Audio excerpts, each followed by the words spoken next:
For thousands of years, it's been in the telling. Telling. Telling is a kind of freedom. I'm going to tell you stories now, and I do not know if these moral tales will help relieve my anxiety or if they created it. Mm-hmm. Full of hints and uncertainties, but they must hold a key to the answer. I'm just going to tell you a really quick story, which is not my story. It comes from a dear friend of mine named Kevin Locke, who is a Lakota musician, hoop dancer, and teacher.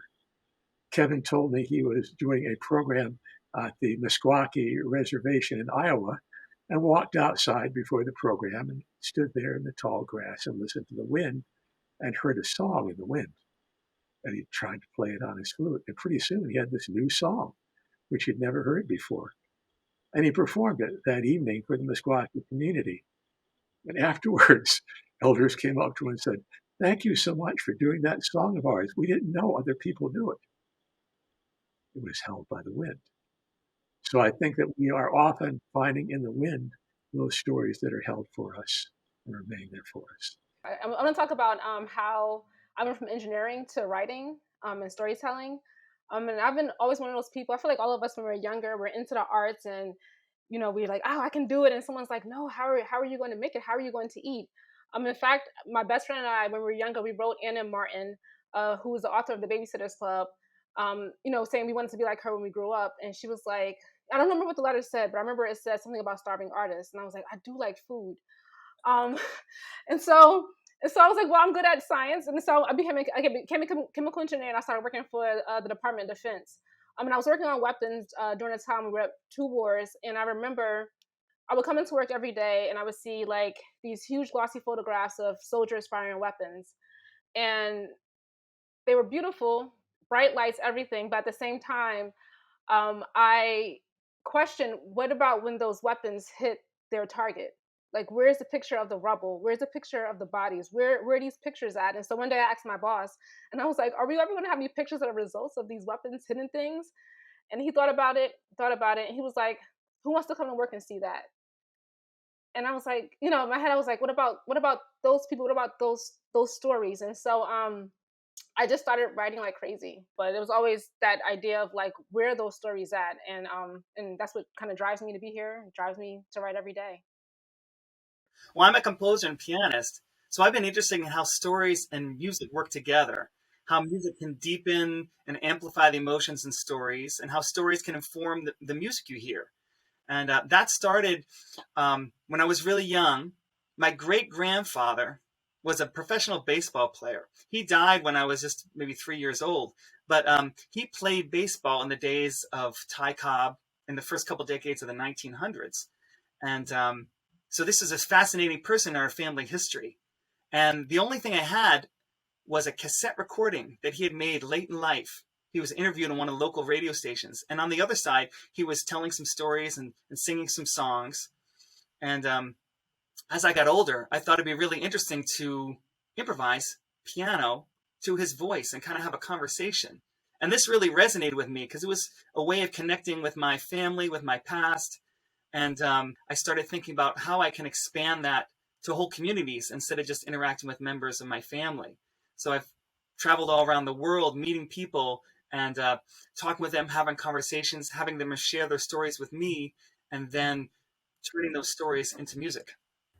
I guess one of the stories I wanted to share about, like, kind of just an intro to me. I'm a nerd, so I'm a big comic fan and everything. I do a lot of talks about representation at Comic Cons.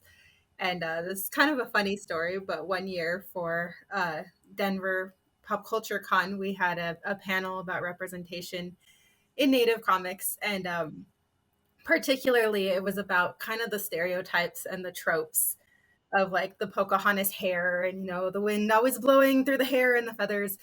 And on a funny note, I like to cosplay. So I like to dress up as my favorite characters. And I was dressed up as a character named Danny Moonstar, who has her hair off to the side and she's got feather earrings. And so we have this big old panel about how the wind through the hair thing does not happen. And as I stand up, panel is over. I stand up to leave, and there is a fan facing the panel table.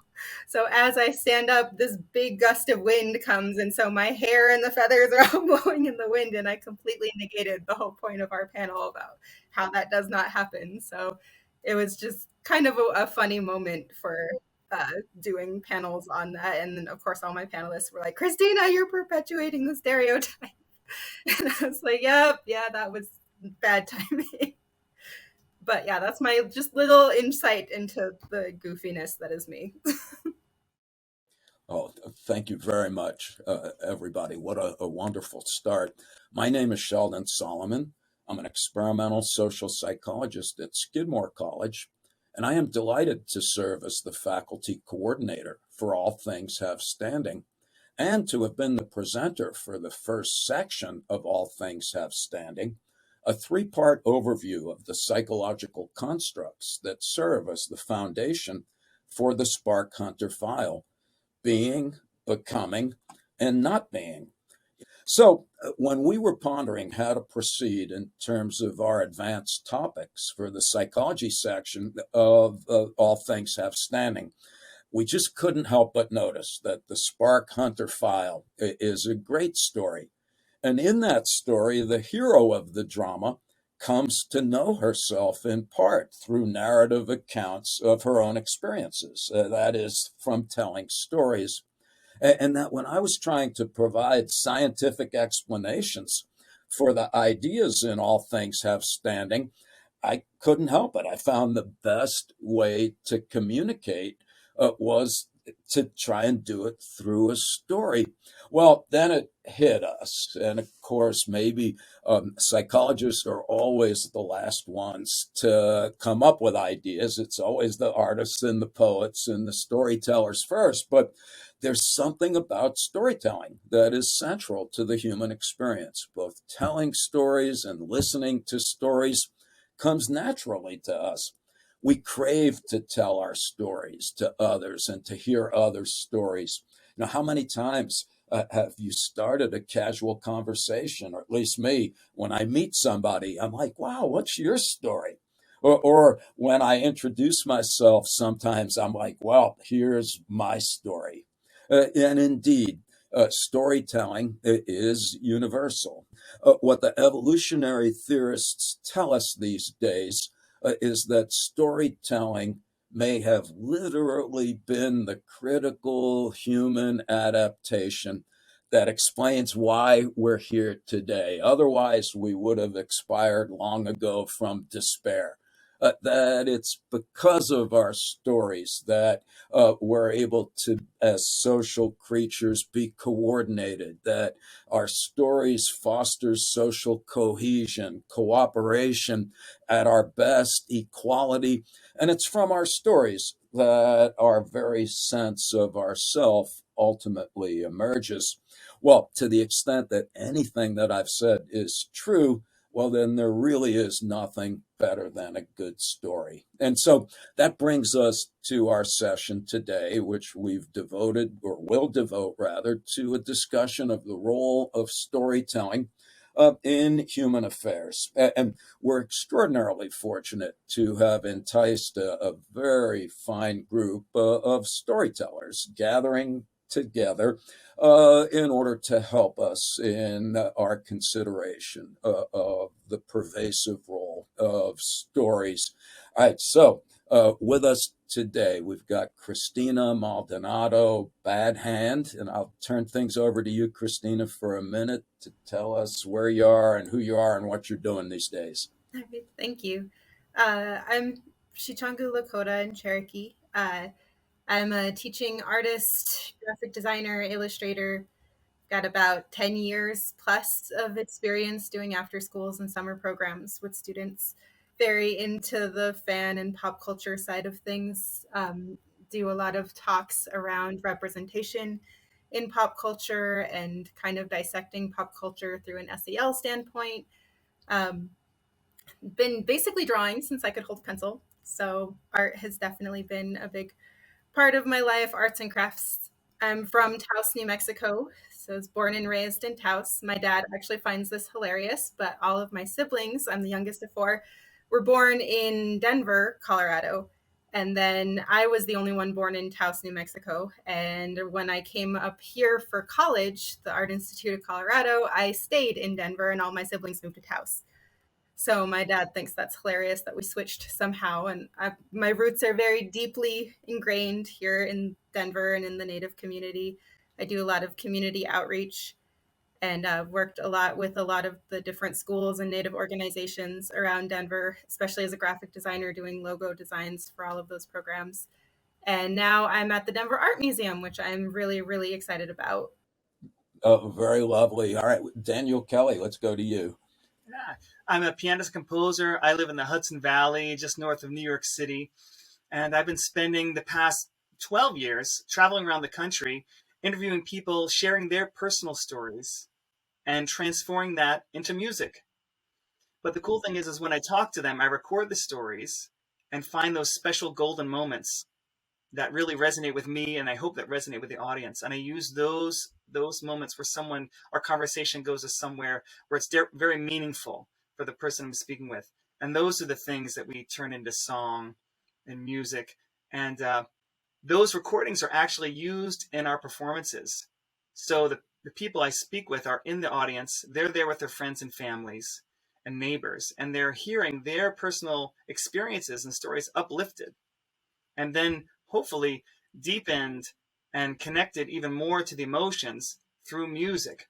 And it's been a deeply meaningful experience for me, and also has opened my heart up in many ways. And I've got to meet many, many people who I wouldn't normally meet in my day-to-day experience. I've interviewed people who've immigrated here from all over, many, many, many countries. I've interviewed people who have lost everything through hurricanes, students of all ages, high school and college students who are first in their families to go to college, who are dreamers, whose parents are undocumented, people who are senior citizens sharing their experiences. So it's been wonderful experience to try to tell stories through music. And in the combination of hearing a person actually in their own voice and then following it through with music has been something that has been deeply meaningful for me as I continue to do this. The whole project, actually I call this body of work called raconto, which in Esperanto means story. Well, thank you, Daniel. All right, Sakina, please. Okay. First thing I always have to say is I'm a Jersey girl. I was born and bred in Newark, New Jersey. I'm one of those people who will rep Jersey until they die. I am currently a visiting assistant professor in creative writing and English at Loyola University in New Orleans. And I am also a fiction writer, a poet, and a playwright. And I'm starting to dabble into nonfiction. I'm really interested in exploring how I grew up and trying to give the inner city more nuance. Um, a lot of times we see one side of the inner city. We see like a lot of things happen. I'm one of those people who's had friends killed and also had friends who did the killing, right? And that's like, and I'm really interested in that and really interested in exploring how people are very nuanced, people are very complicated, and how people can do strange things, but then go and have like Sunday dinner with their mom. um, and I'm really passionate about spreading. I call it the gospel of storytelling, the gospel of writing, because as someone with an engineering background, I found that people tend to say, "Oh, I don't think that way. I have an English brain. I mean, sorry, I have a math brain. I don't. That's not my thing." And I'm like, no, no, no, no, no, no, no, no, no. Like, all of us are obsessed with story, right? Someone asks you how your day is going. You're like, "Oh, I have a story to tell you," and you break all, and you kind of like answer in a story. I live, breathe, eat story, and I try to force my students to live, eat, breathe story until they can't. Like my goal with all my students is always, one is to make them a better writer, um, from when they enter my class to when they exit, and also for them just somehow, no matter what they do in life, to try to incorporate writing into their daily lives. I'm really really big believer in infusing the art into your daily life, no matter how engineering or how STEM you're headed. So. Thank you very much, Sakina Hoffler. Very lucky to have you. Joseph Bruchak, back to you. First, I have to say, all you need to be, thank you to the water. which I always do. I've been taught by many different elders that we are given gifts every day and we take them for granted. One of the greatest gifts is water, which brings life to all things. So we need to be aware of that. I've been fortunate enough over my almost 80 years on this planet to have learned from many different elders, and I always respect and remind myself of the gift they have given and continue to give. I was fortunate enough, for example, to be raised by grandparents. And throughout my life, I've always found myself listening to and following around elders and learning from them. And now I have a few people doing that with me, which is kind of a strange twist of fate. But I have two grown sons who are both writers and professional storytellers. So I suppose that's not such a surprise.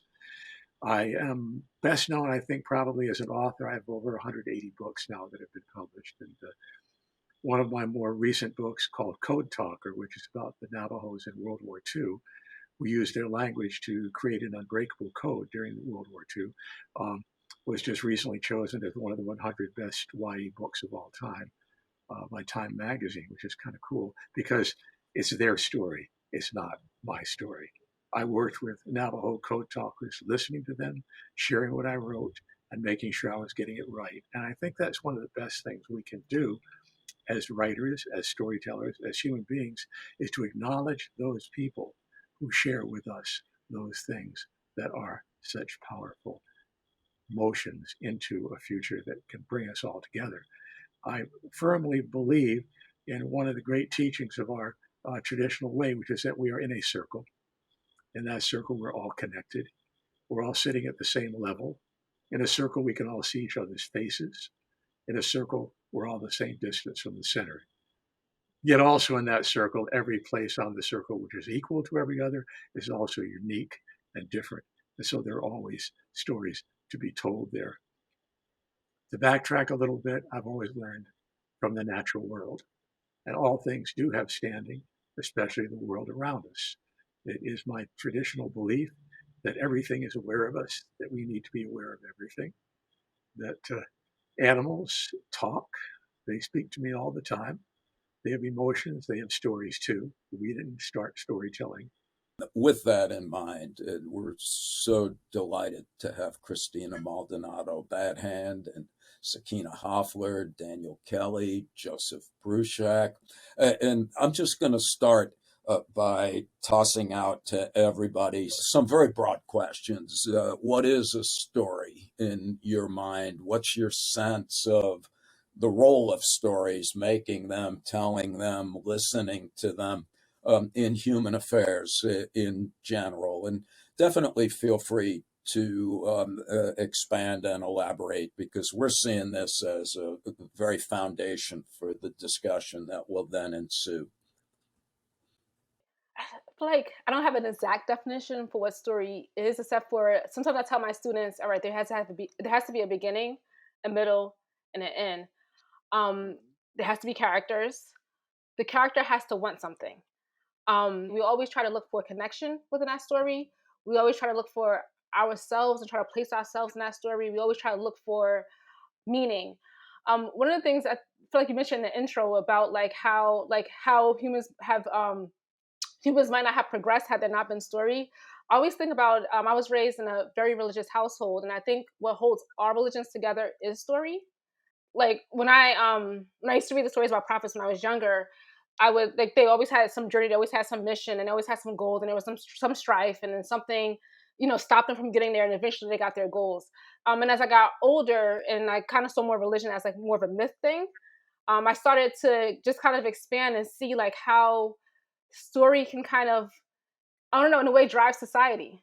It can kind of make people work together. It can kind of give people something, sometimes no matter how off it might be, but give people a common purpose, give people something to believe in. As we, I'm thinking about how we have things like, such as Gilgamesh, right? Things that have traversed thousands and thousands and thousands of years, and that still stay with us today. So I really just see story as a way of connection, a way of meaning, and a way of in a way we are trying to make sense of why we're here. Wow. Excellent. Thank you, Christina. Just for me, like, I think stories have been kind of like a helpful guideline to like discovering identity. especially as you learn more through cultural identity, like just being a Native woman, there's so much displacement. I actually didn't grow up learning a lot of my stories. Very similarly, my dad didn't really tell us a lot of Lakota stories because for multiple reasons, just the way United States is. And I actually got more into my cultural storytelling as I got older, and I really connected with the character of Iktomi, which is the spider. And I love him because he's like the trickster spirit, but most Iktomi stories are mistakes. So there's all these stories about the mistakes he makes and the repercussions that come from them. And it is an awesome way to talk to students about that, but also to be okay with mistakes. So when we're telling stories, to acknowledge that if you make a mistake and you offend people, that's not a bad thing. That's a lesson. That's a chance to grow and move forward from that. And it doesn't have to be like cancel culture right now, where like if you make a mistake, that's the end of it. It's actually supposed to like just indigenous knowledge, it's cyclical. You're supposed to keep that spiral, keep growing, keep moving from that. And so I look at storytelling in that way, as it's a cyclical thing that is not necessarily something chasing its own tail. It's like a spiral that continues to grow upward and continues to move in that sense. Wow. Magnificent, not to go all academic-y, but Sir Francis Bacon in the 1200s, he invented science, and he said, we learn more from error than confusion. So I like your point about mistakes. Samuel Beckett, when he's like, oh, fail again, fail better. That's awesome. How about Joseph, to you, what's your sense of what a story is? In our tradition, the stories always do at least two things. One, they entertain. Because they entertain, people listen to them and remember them. But secondly, a story teaches. You can learn from a story. If you tell someone, don't do something, bet your life they're going to do it, especially a kid. But if you say, here's what happened when Raccoon did this, they go, maybe that's not something I should do. That idea of the story containing teaching which is not going to be hitting you over the head or forcing you. One of my teachers and friends was a Mohegan elder named Harold Tantaquidgeon. As I always say, the last of the Mohegans has not yet been born. And on the wall of the Tantaquidgeon Indian Museum in Uncasville, Connecticut, there was this cross drawn with 4 dots, one in each quadrant. And Harold explained that it meant many different things. But one, which I've always loved, is that it means 1, listen with your 2 ears. 2, observe with your 2 eyes. 3, remember. The 4th thing is to share, which completes the circle. The circle keeps going around when you share. And that idea that, in fact, that vision of the circle is like the little child, the adolescent, the adult, and then the elder. And the elder is the one who's sharing with the little children. Children and elders are supposed to be together. One of the great mistakes made by Western culture is separating people out by ages and giving people no experience with elders when they're little kids. Our extended families being broken up has been a terrible thing for us as human beings, for the planet, and for the possibility of storytelling, which has to exist, I think, for us to continue to exist. Without storytelling, we're not going to be here. Yeah, I'm thinking about story and how we understand the world through story. We also understand ourselves through story. What things happen in our life do we remember and that become part of our personal biography? And that's how we think of ourselves. Stories, give us the possibility to reimagine ourselves, think about how we, our whole biography. It's so, and how we interact with other people in the world. Do we have prejudgments about other people? Are we going to be open-minded and have big ears and are going to be non-judgmental listeners to their stories? So, stories is how we understand everything, especially ourselves. Yes. All right. So let's keep going just a little bit. One of the questions that we asked you to ponder a bit, and Christina, come back to you first, because you said you'd be happy to respond, is to just give us a sense, if from your perspective, and some of this I think has already come up in what we've talked about, but can you talk about uh, the role of storytelling in the context of how you identify culturally? Is there something we're saying on the one hand that storytelling is universal? On the other hand, we by no means mean to imply that it is uniform across time and space. And um, so, if you would, do you have any ideas on that front? Yeah, I mean, I think Joseph's kind of touched on it a lot there, but I think there's just so many different types of storytelling, even within cultures. Because I'm actually like, I come from a long lines of singers, so my family is very famous for powwow and Sundance songs.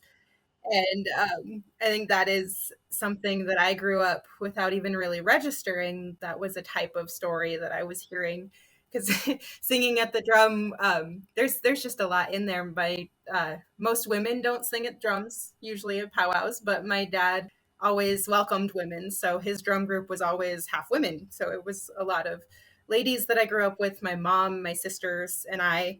And most of our songs have lyrics that are in Lakota. And it was very sing now, learn later.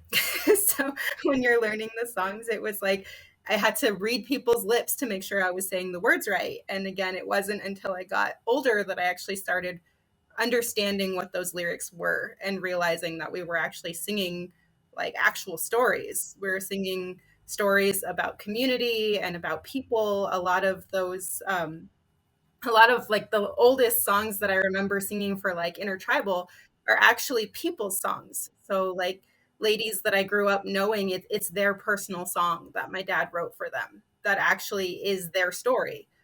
And just culturally, even within being Native American, like the differences of my talking about Native American stories to what Joseph is saying, there's 573 federally recognized tribes. And that's not even including like the terminated tribes and the state recognized tribes and people who are indigenous identified that don't know their tribes and are displaced. There's just so many different ways of relating to story and understanding story.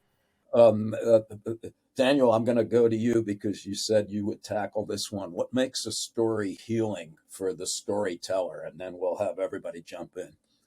Yeah, as you talk, Christine, I was thinking about that because I'm talking with lots of different people from lots of different backgrounds, and I don't share their history, but I'm trying to serve their stories and uplift their stories. So I put myself and my talents at the service of them, and I take their words and they're telling the story in their words. It's been recorded from our conversation, and then I bring what I can bring and connect to those broader issues that the person's speaking about.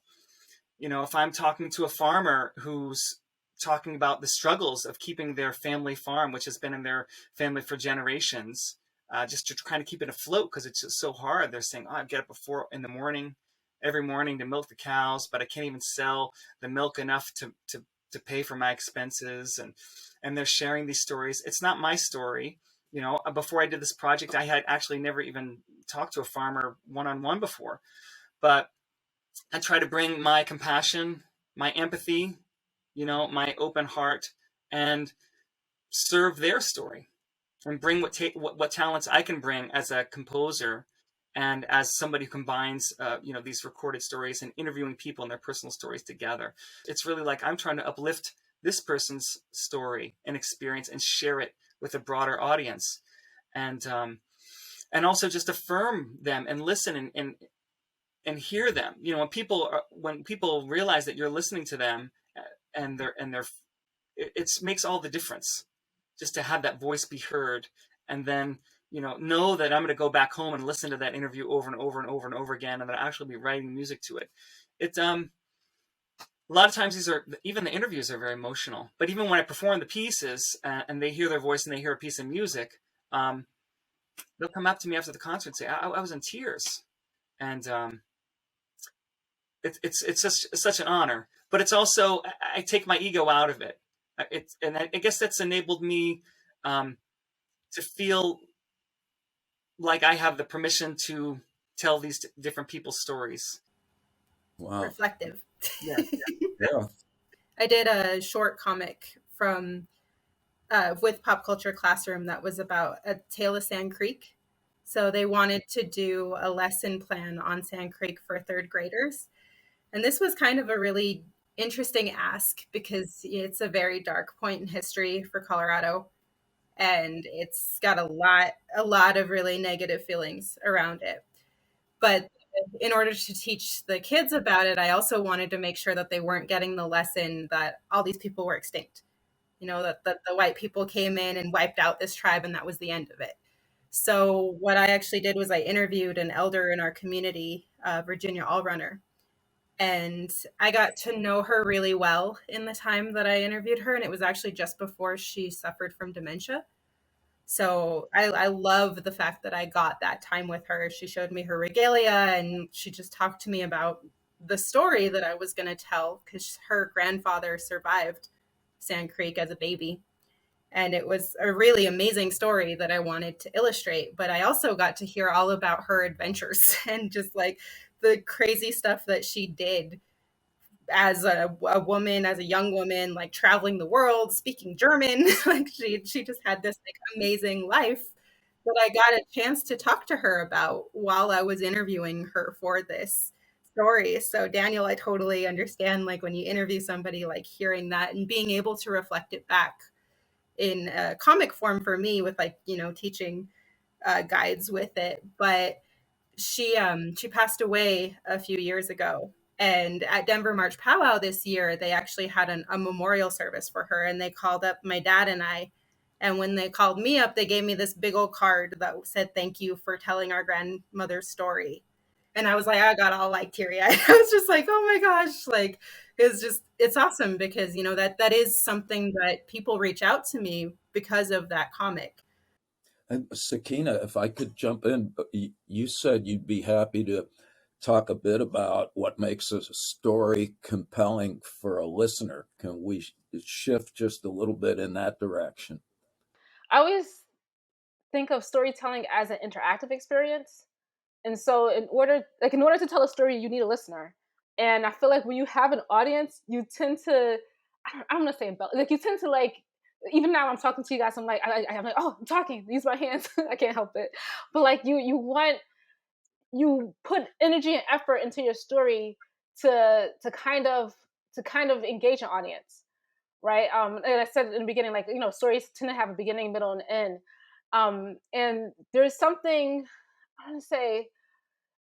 Hopefully this is related. Okay, I remember one time I read a memoir on writing by Stephen King, and he talks about how in how in a way storytelling and writing is like a form of ESP, and how he said like he can talk about having a red box in a room, and then everyone will immediately get an image, even if it looks different. Everyone will get that image of a red box in like a white room, right? Everyone will get that image, and that's what in a way story does. We translate what we experience, what happened, and the audience in a way receives it, and based off their own lives and their own experiences, interpret it and shapes it into something that in a way kind of relates to them, but also in a way they can kind of understand where whoever the storyteller is, where they're coming from.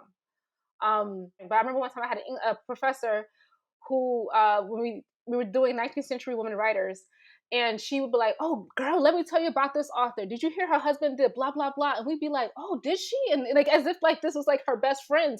And so we'd be engaged, and like we would learn more and retain more from her, creating these stories around these authors. So that's when I think about like audience, I think about like interactiveness. We feed off each other. We take what's happening and we digest it and we interpret it and we in a way apply what we hear into our own lives. Yeah. Any thoughts on that front, Joseph? I think context is important. That a story is not right for every occasion. You have to have the right story at the right time. In fact, let me give you an example of a context of a story that I tell quite frequently. I have a friend named Lance Henson. Lance is a wonderful poet. He's Cheyenne. We're brothers. And I was visiting him in Calumet, Oklahoma. We had just set up the teepee for the Native American church ceremony that night. And as we were sitting there in front of his grandparents' house, this big renegade pulled up, and an even bigger renegade got out of it.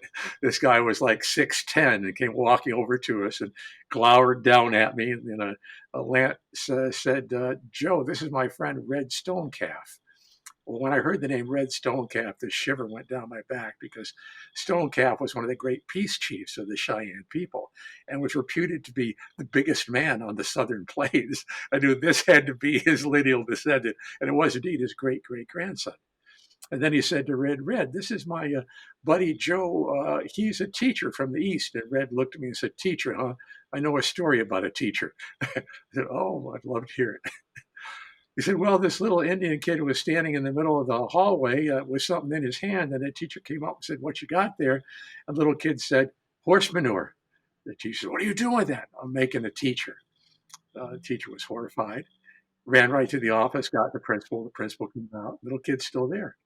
And the principal goes, 'Young man, what do you have there?' And the little kid goes, 'Horse manure.' 'What are you doing with that?' 'I'm making a principal.'" Well, at that moment, who should walk in but the school superintendent on a tour of the school?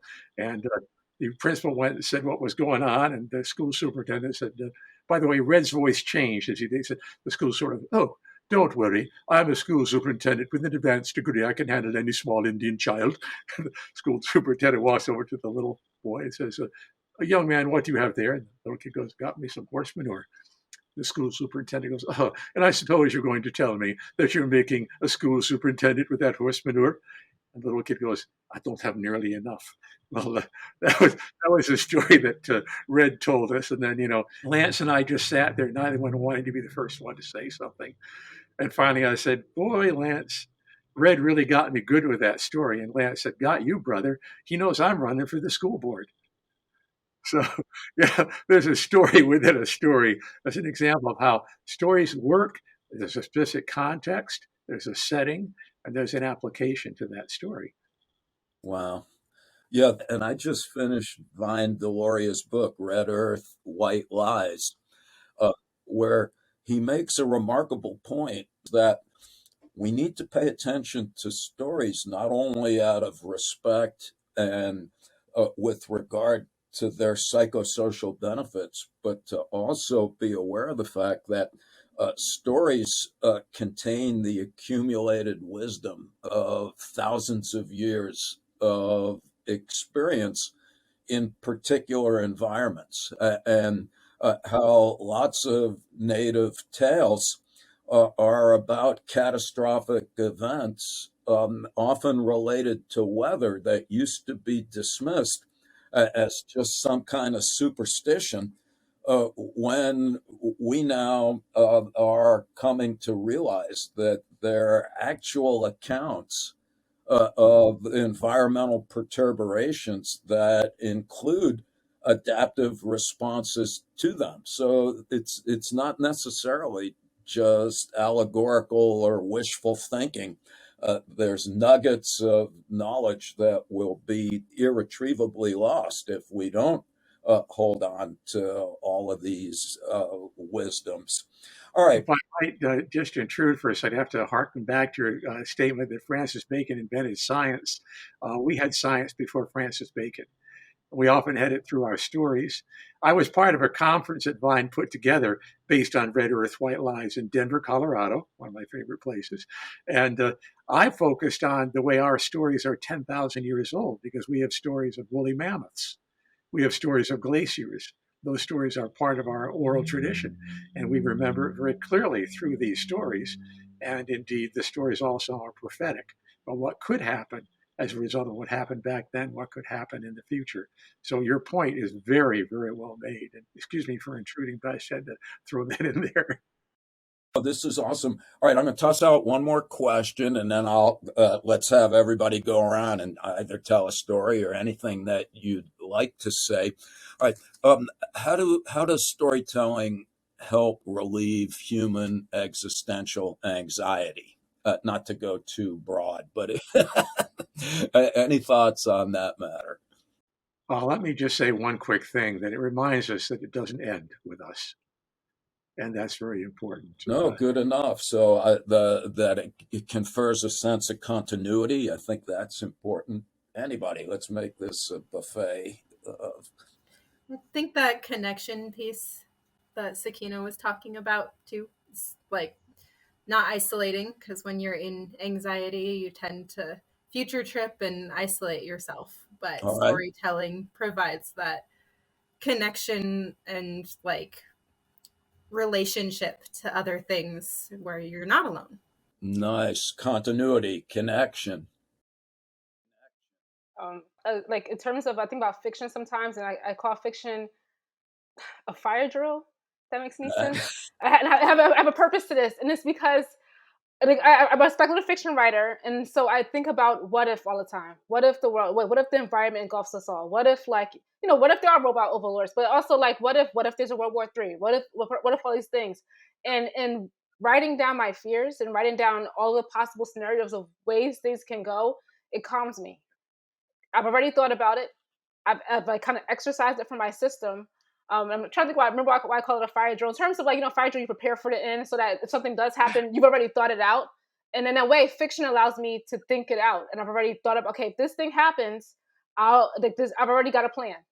I've already come up with a plan about how it can go, and I've already imagined all the scenarios. So it's already, like I said, it's already got out of my system. So No, that's I hope that makes brilliant. sense. I So hope it we've connects got it. continuity, we've got connection, we've got what in psychobabble they call these days just kind of prospective inquiry. This idea that just considering the possibility of possibilities gives us some existential equanimity.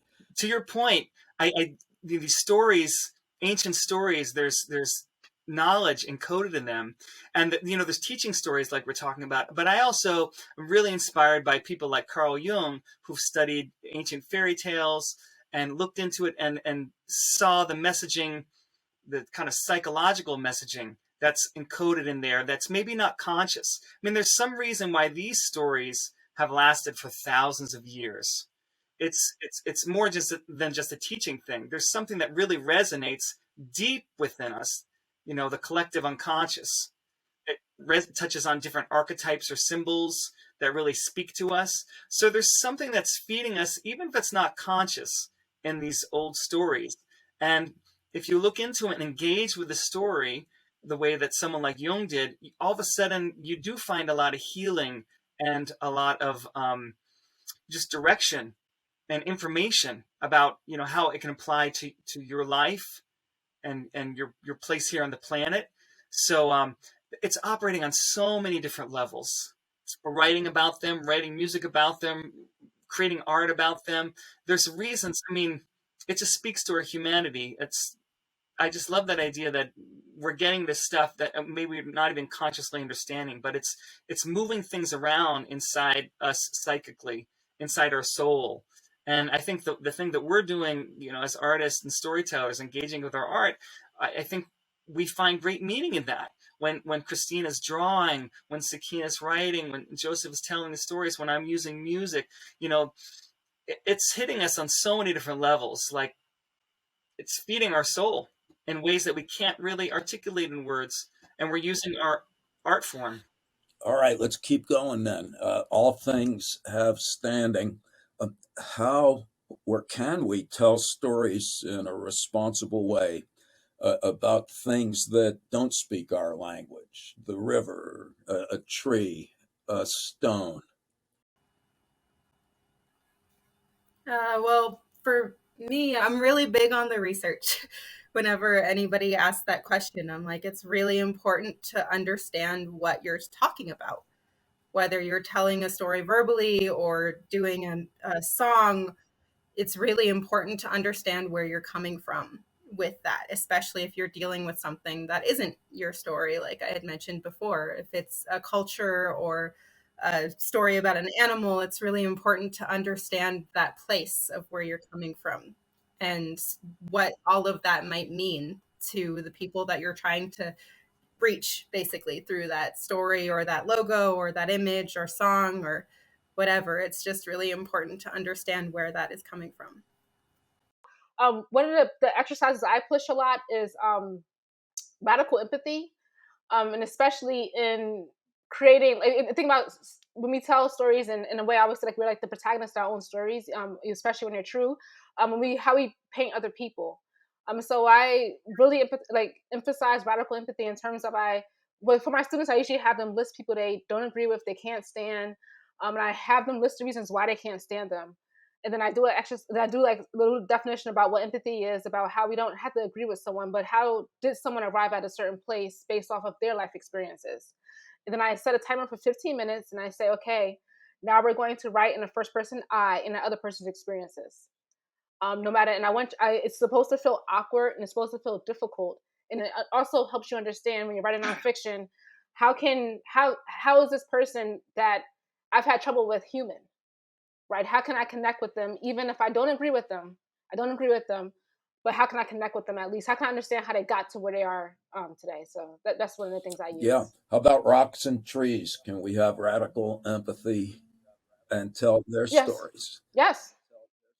Yes, I actually had a student last semester write a story about write a poetry like a chapbook about Audubon Park, which is a park here in New Orleans, where every single poem was from a different point of view. It was from the lake, it was from the trees, it was from the grass, and talking about like how do you just asking humans, how dare you trample on me, how dare you throw things at me. So it's completely possible. That actually kind of reminds me real quick of that. I saw this thing that was like, whenever you see a spider, you take it outside, because I hope that somebody would extend the same courtesy to me if I'm ever existing in the wrong place at the wrong time, not bothering anybody. Yeah, I think what Joseph mentioned earlier about kind of an attitude of life that's thankful, being thankful for things. And, on the Spark Hunter, the podcast, there's an object, they're talking about a glass and the whole history of this glass and how many people were affected by it just to make this glass, where the material, the sand was made and who involved, and all the cascading effects and lives that were involved. We think about that with our food, what had to happen just to have this loaf of bread on my table. The wheat that was the seeds that were planted and harvested by people, then made into bread, taken here, on trucks and things like that. So it's a mindset, I think, too, that we're surrounded by things all the time. But I think it is a meditative way to think, oh, what's the story of that object? This rock, you're talking about rocks. You might look at a rock on the ground and then go, just take a moment and realize this rock is billions of years old. It was part of a mountain that broke off and was washed down a stream and then got turned into a smaller rock and smaller, this kind of thing. We're interconnected in so many ways. And it's really true that if there's a small change in the story of an object, that can have great consequences. It's interesting. It's a good mindset. I have to say it's really unfair, because every time you speak, Daniel, I start getting a dozen different images that are flowing through my head. It takes me right out of what I thought I was going to say. But each of you has just touched on so many different things that make such great sense.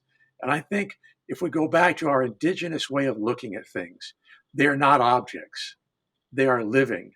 The stones are alive, as well as the trees and the grass. And their stories are real stories. We honor them often in our songs. And one thing I do every morning, I walk my dog and I write at least one haiku. And this is the haiku I wrote this morning. It is, pick up this smooth stone. How long has its journey been to reach this old road? So there you go. That's that journey of that stone, which I was thinking about as I was walking along. And this is what we often do, the unacknowledged legislators of the universe, as one of my favorite romantic poets put it. That is what poets can be. That's what artists can be, and musicians, writers of all kinds, that we can speak for those things that human beings often do not recognize the voices of, even though the voices are indeed there. And that idea that all things are recognized, all things have standing, Sheldon, and that they are alive and aware is something that I think artists really operate from that point of view. even if they don't say it in that many words, they do feel it in a very deep fashion. Wow. Well, thank you, Joseph. That seems like a perfect note to end our panel. And if I may, I'd like to recap some of the take home messages that I gleaned from our very excellent discussion.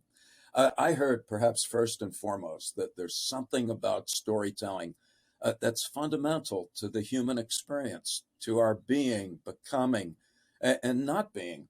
And that both telling stories and listening to stories comes naturally to us.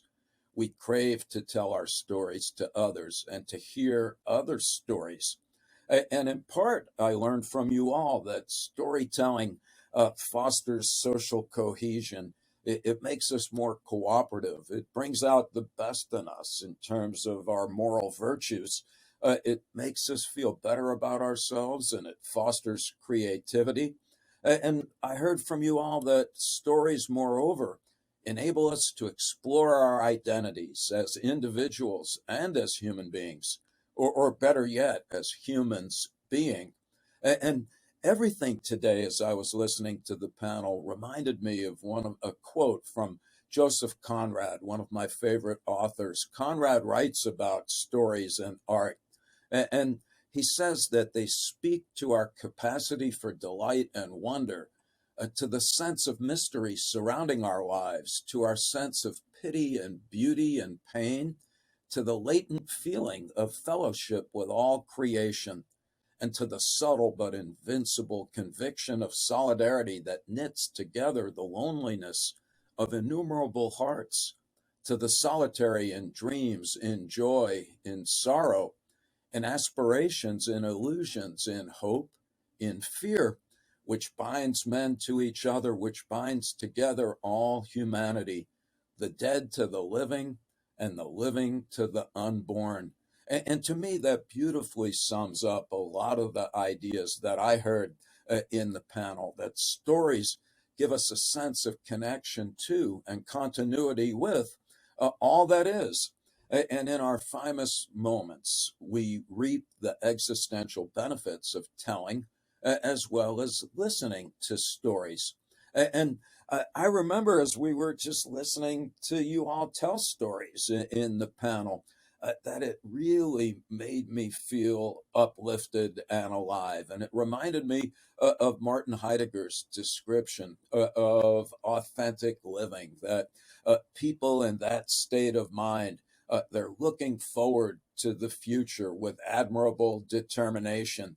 But always our future is informed by our past and instantiated in the present. And so stories are always a kind of amalgamation of time. Here we are in the moment, reflecting on the past with an eyeball on the future, with solicitous regard for others. We care about other things and other people. And this makes our lives seem like an ongoing adventure perfused with unshakable joy.